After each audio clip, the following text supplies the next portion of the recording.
You know, I truly believe with all my heart and soul that to be able to touch our soul truth is that we have to allow life to touch us, and that's hard. I mean, really touch us. To get away from living on the surface, to go deep and to feel everything that comes to us. Not try to feel something different, not try to escape the feeling, to feel high, to feel better, but to really feel it. You know, not camp out there, but to feel it. I read a quote that that wasn't a quote, it was a paragraph from an article I was reading, and I went, wow, I relate to this so much. And here's what she says. She says, I will allow space for all the feelings that my heart holds. I will not cower or hide from myself. It's okay to feel the ugly and the messy things. It's okay to feel the brilliance of beauty. It's okay to feel the soft winds of happiness, and it's okay to feel the quiet bursts of loneliness in our life.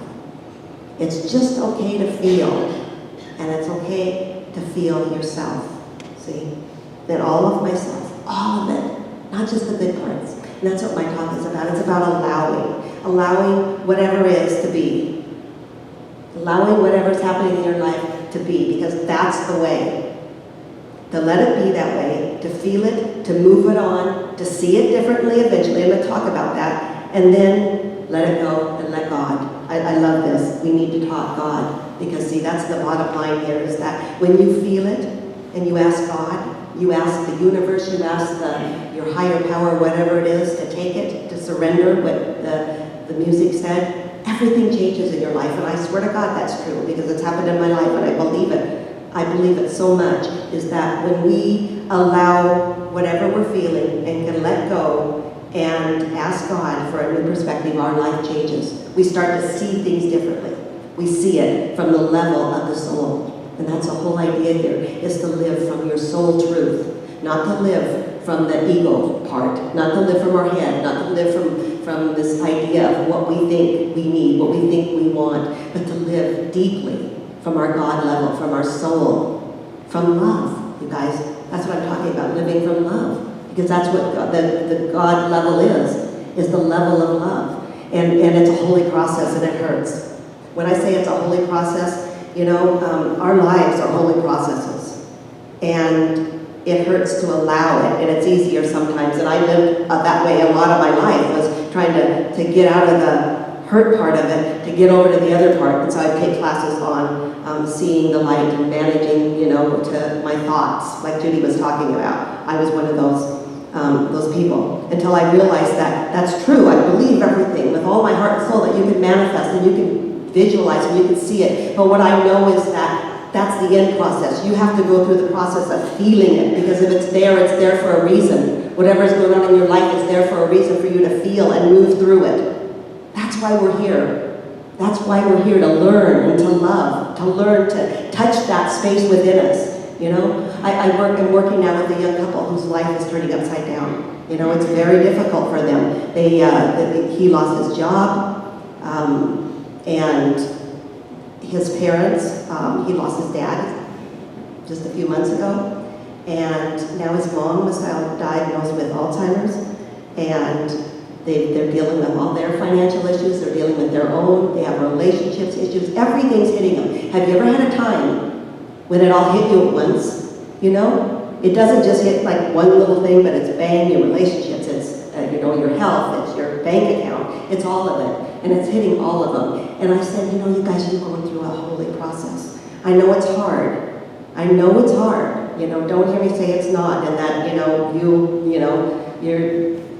you'll get through it, but they will get through it. Here's what I know, being this age and been through a lot, and most of you too know that you have been through it, and you're better because of it. You've come a long way, and it's a holy process. You let it burn you. You let it burn you to transform you into this new person that you've become. I once read that it was like a tall tree, that our life before, and this was what I told them, because this was so much them. They had a very wonderful life.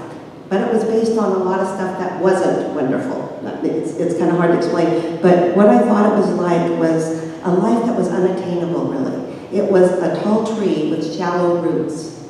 A tall tree, and I love that. That's how I think about it, and I think my life was like that many years ago. It was a tall tree with shallow roots. It looked beautiful and it looked wonderful, and it was, big and material, and, it was wonderful. But guess what? There was shallow roots to it. You know what I'm talking about. And so what happens is the universe sees that and they know that's not you. And so sometimes it's knocked down, right? It's knocked down so that you can rebuild deeper roots, that you can live your soul truth. And it hurts while this holy process is taking shape, right? And so I was talking to one of them and they said, well, yeah, but how long do I have to keep getting knocked down, And I said, it's not our timing. It's God's timing. You just have to be with it. You have to allow it. You have to allow it and let it move through you. And if it sucks, it sucks. And you have to say it sucks and you have to cry. You can't pretend it's not happening to you. And that's where the allowing comes in. You have to do it. You have to live through it. And that's the hardest part there is to do. But here's the deal. Here's the deal about soul truth, you guys, is that, sometimes it's the answer to everything.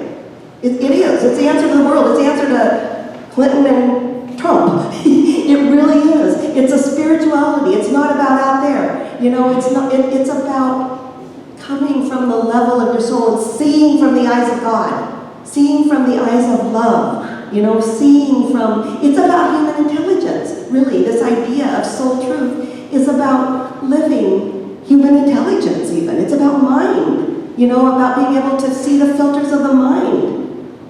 Soul truth is soul power. When you know who you are and you know the process of life, you know your power. And here's what I know is that soul truth and soul power recognize our need for love and the pain that we feel when we don't find the love. And that's our whole journey here. The whole journey that we're experiencing this lifetime is our journey to love and the pain that we feel when we don't get that love. And we don't get it in many ways when we're not feeling it. Here's all the religions. Here's what I know is that all the religions teach this stuff. But they teach it at a outside level. Right? So you're talking Buddhism, you're talking Christianity, you're talking Islam. They all say the same things. They say this truth that I'm talking about, but they say it at this level. And I'm talking about not religion, I'm talking about spirituality, going within those truths, because on the inside of religion is the soul truth, right? That's where it's all one. That's where the power of love that runs through all the religions is. And that's our soul truth. So the answers have been out there since the beginning of time in religious form, but our ego, humanity, has taken that religion and used it to divide us instead of taking the inside of religion, the spirituality, the soul truth, to unite us and to love us and to let us love and move forward. Does that make sense? And it's up to us to find that soul truth, to let go of the fear that we have of feeling everything and allow our feelings to move through. Allow life, allow the pain to move through you so that you can transform it. No, not that you can transform it. That God can transform it. That the Spirit can transform it. That's why I put that up there. We need to talk. You need to talk to God sometimes. Sometimes we don't think we need that. We think we can just see the light. But sometimes we need to say, oh, good God, I need help. Help me, God. I remember times being down on my knees and saying, show me, God, show me, God. Like I was doing anything. I never believed in being saved, but I asked to be saved that night, right? Do you understand what I'm saying? Is that it was like, I'll take anything. Help me. I can't go on. I'm just an ice cube inside. And when I talked to God and said, just help, however you are, things started to melt. I surrendered. I allowed something bigger to move through me. And I swear to God that night, I'll never forget it, and I've talked about it before, is that I felt a cradling. I don't know, what that was, but I felt arms around me. I felt like you're going to be okay. I woke up and kind of with more of a spring in my step. My depression, everything kind of lifted. And I think it just happened to be that I allowed that fear to be with me until it wasn't any longer. Here's the deal. Here's how we do it. We have to be aware of our suffering. We have to honor our suffering because it's suffering that burns it. you know? We have to be aware of it. We have to allow it in, and then we have to ask. We of ourselves can't do anything. We can only allow it and ask God to do it. You know, to ask Spirit, ask your higher power, ask who it is, and remember that it's a holy process and that it's not our timing. So you can't, you know, it's easy to say, how long do I have to go through it? I don't know. How long did it take to get there? Nobody knows that. We have to be patient. We have to trust the process. We have to trust the process of life and know that life is beautiful and it's wonderful and that we are so blessed to be here and that it's going to hurt sometimes. It's going to hurt a lot. But for every hurt, there's a joy and there's a love and it's excitement. It's everything. Life is all of it. The good, the bad, the ugly. Our job is to be bold, to walk in holy boldness, you know? The holy process in holy boldness. Be strong, be courageous, you know? We're not in control. Judy was right. We're not in control at all. And nobody put us in charge of the universe, did they? Somehow we all think we are. But we aren't. We're not in control. Something bigger than us is in control. Something bigger that moves through us is in control. And when we step back and let that do the work, our lives change. You know, I don't have to worry that my grandkids and my kids are going to be okay. God knows. I don't have to worry anymore, do I? Once in a while, but I'm getting better at it. By allowing it to happen. Just allowing it. Doesn't mean I don't do anything. Judy's totally right. We have to do stuff sometimes, but we can still surrender. We can still surrender to the process. You know, I've learned to trust myself in the process of life, just as you have. So I'm going to close with the ideas of allow, what to allow into your life. And I say allow life to support you and to trust you. Allow it. Allow your feelings to move through you and know that those feelings are not you. Those are just feelings. You are the power of God manifested out. You are love manifested. That's who you are. Remember that. And those feelings come and go. That's not who you are. Don't get stuck in them. Allow the unknown, because good God, we know nothing. We might think we do, but we know nothing. You know, and know that you are exactly where you need to be. Whatever you're feeling right now, whatever you're doing right now, whatever you're experiencing right now is supposed to be happening in God's eyes. Allow flexibility. Be willing to change your dreams, your plans if you have to.